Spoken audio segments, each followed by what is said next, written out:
welcome to another episode of Joining the Rush. My name is Andrea and this is Steve Dangle. He got it! Watch the bloopers at the end. Well, you certainly seem to be in a particularly joyful mood today. I wonder why. Maybe because the Leafs are in the playoffs, bitch! When was the last time they made it? 2004. Last time the Leafs made the playoffs, I was not in Canada. Last time the Leafs made the playoffs, I had never kissed a girl. And now I'm engaged. Last time they made the playoffs, I didn't speak English. Last time the Leafs made the playoffs, I didn't speak English. Want to go back in time? No, she's watching, man. He hasn't been to bed for over 24 hours. Нет. Да? Нет. No. To this point, why not? He was too strict. It's a nice shirt. It is a nice shirt. For the first time in 9 years, the Toronto Maple Leafs have made the Stanley Cup playoffs. And this is a pretty big deal because, like, imagine St. Petersburg, SKA, not making the playoffs for 9 years. What exactly do you mean by that?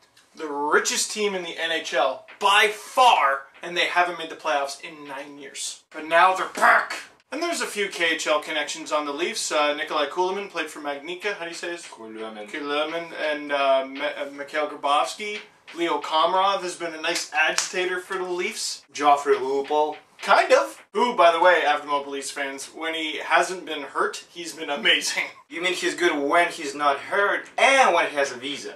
Yes, when he has a visa it's good. But the real key to the Leafs' success, and this might be a bold statement, but they have a goalie that I think needs to start being introduced to the Canadian Olympic conversation.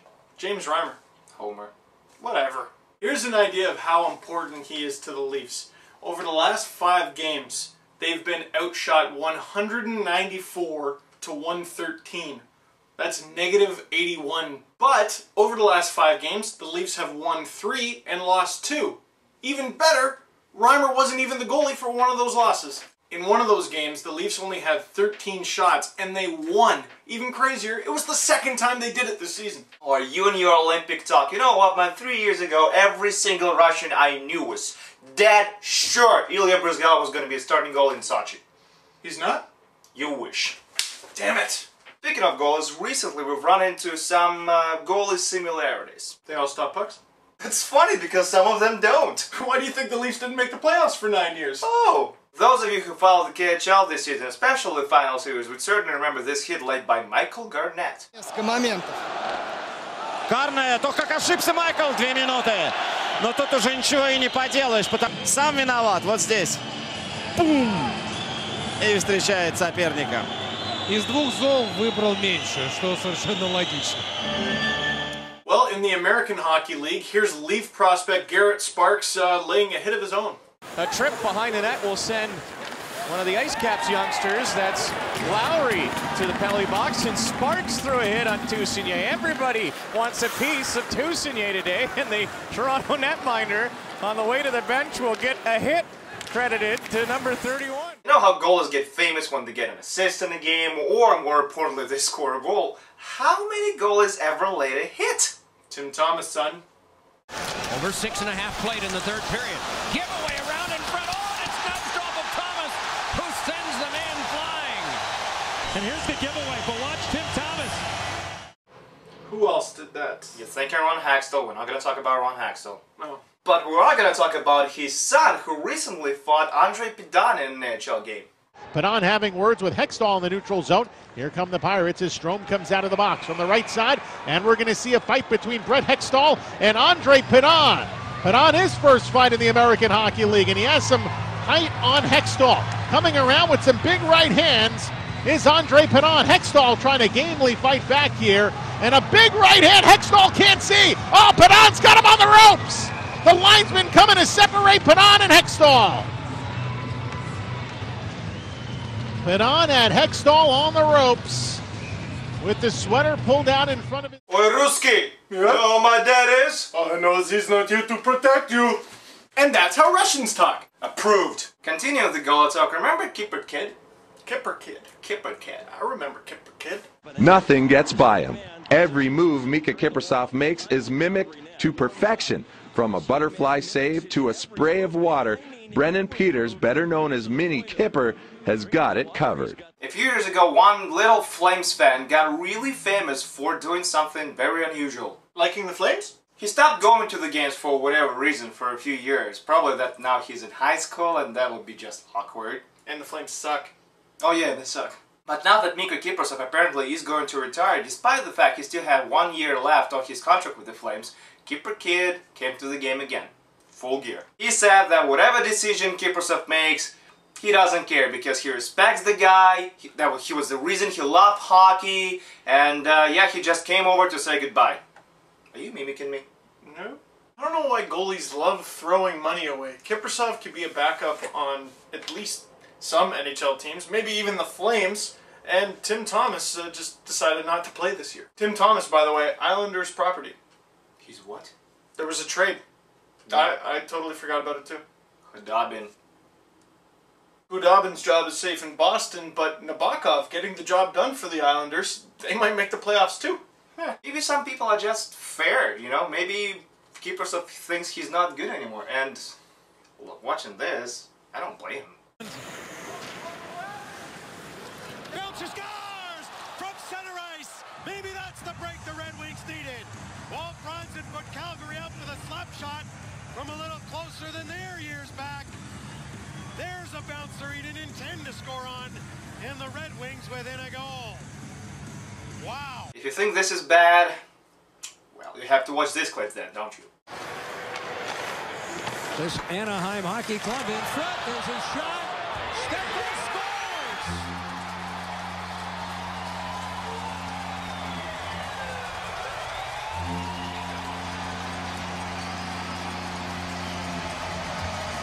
Well, let's take a look. And again, this puck, and you watch where it goes. I believe the referees lost sight of it. I know the goaltender. You can't blame the goalie for that one. It was like baseball. He lost the puck in the sun. A lot of people already call this goal the flukiest goal of the year. I think this goal from the Russian Major Junior Hockey League scored by Omsk players, well, sort of by Omsk players. Can't give him a run for his money.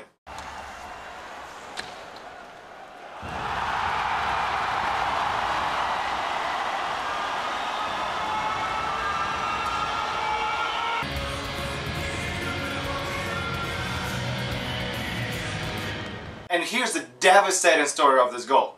Spartak Moscow's starting goalie is not playing in the finals because he's currently with under-18 Team Russia. And their backup and their third goalie got injured. So they called up Alex Strushkov from Spartak Moscow Junior Hockey School. The kid never played major junior hockey game ever. His first game, finals in Omsk. His first allowed goal, this. You should go home and buy a lottery ticket. Yeah, you really should. What? Now let's switch to the under-18s World Championship that is happening right now in Sochi, Russia. What fun upcoming events do they have there, Andre? Summer, beach season. Oh. But I want to talk about Igore Kravchuke's team. They're doing great. Whenever it comes to junior Team Russia, I always expect the worst. I go, oh, they're going to be disorganized, power play is going to be non-existent. But this team appears to be something else. They are well organized, they're very coachable. I love them. In the first game of the tournament, Russia beat the US, then they beat Finland, and then they destroyed Latvia. But they haven't beaten Canada. Sit tight, I'll call your number instead. I don't like your talk. Enough Rocky for today. However, there was a scary moment in the game against Latvia. Russia went up 3-0 really fast, and then Latvia scored 2 in a row, and they almost scored the third one. They had to review it, but in the end, Russia destroyed them 10-2.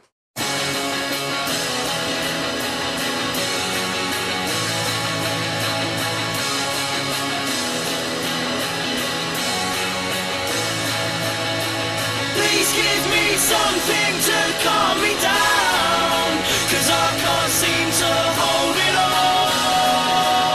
You're under my skin and I'm not ready to give. Please give me something to calm me down, 'cause I can't seem to hold it off.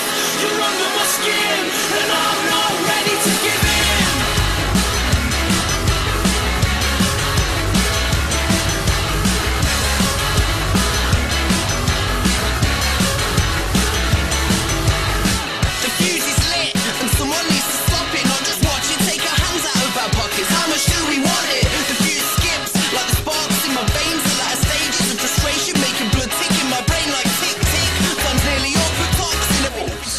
Come on, take this, throw it in the net, throw it in the net, throw it in the net. Come on, let's go, faster, faster. I don't know.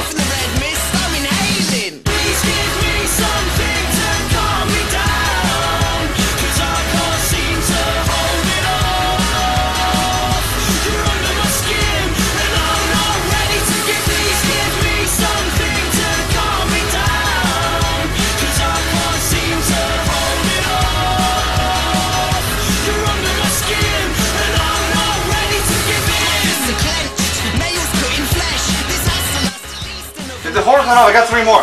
It's okay, it's 10-2. Want a hat trick. My teeth, I'm tired, but I won't admit defeat until the whole thing shatters. We're all left in pieces. It's brittle, but I'll battle while nothing's been broken. It's not over yet. We can handle the fractures. They're nobody's fault lines. It's not over yet. We're close to the brink. It's not over yet. Nothing we can't fix. It's not over yet. We may be down, but it's not over yet. 'Cause we'll never be out.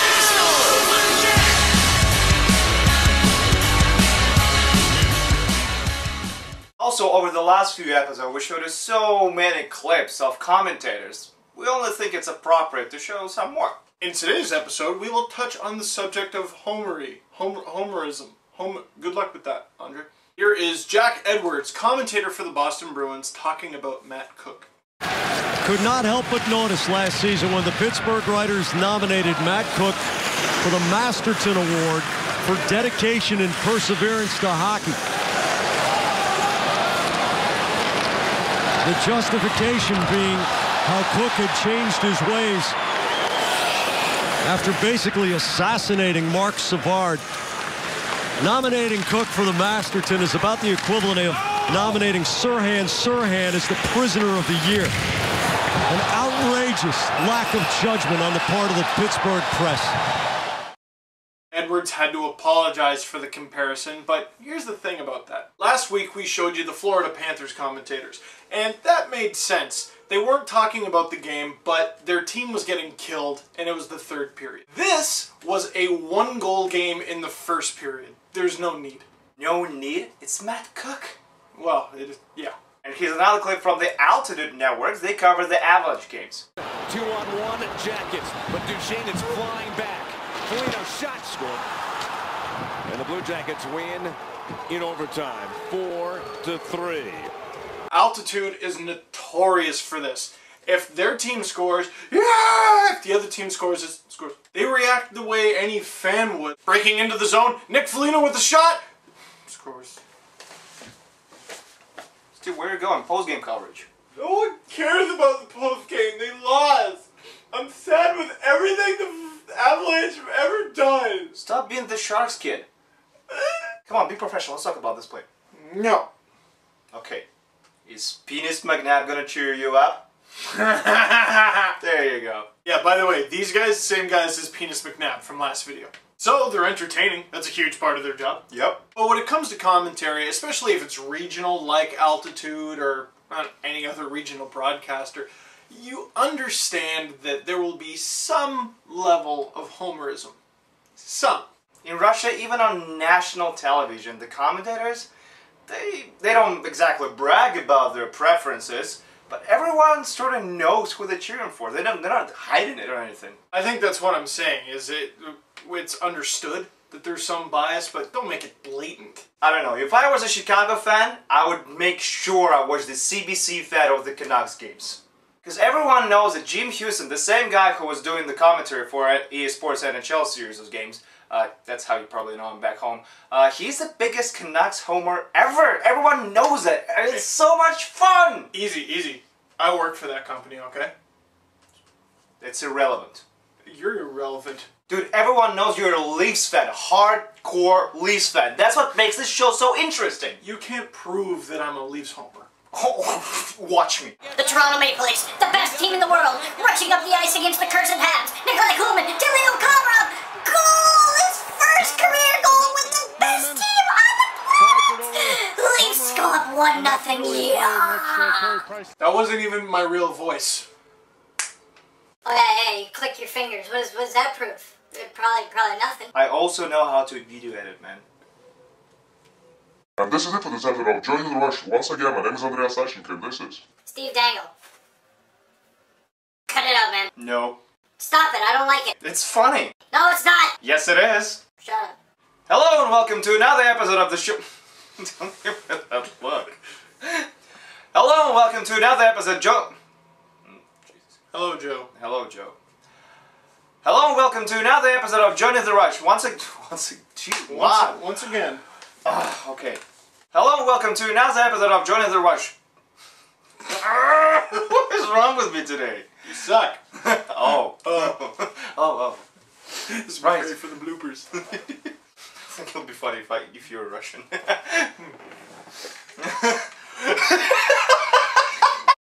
What was that? It's my Russian costume. You bigger and happier?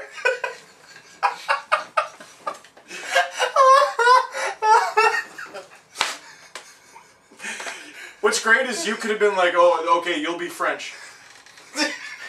Steve, you'll be Latvian. Steve, you're from Zimbabwe. Oi, Ruski! You know who my dad is? No, all I know is he's not here to protect you.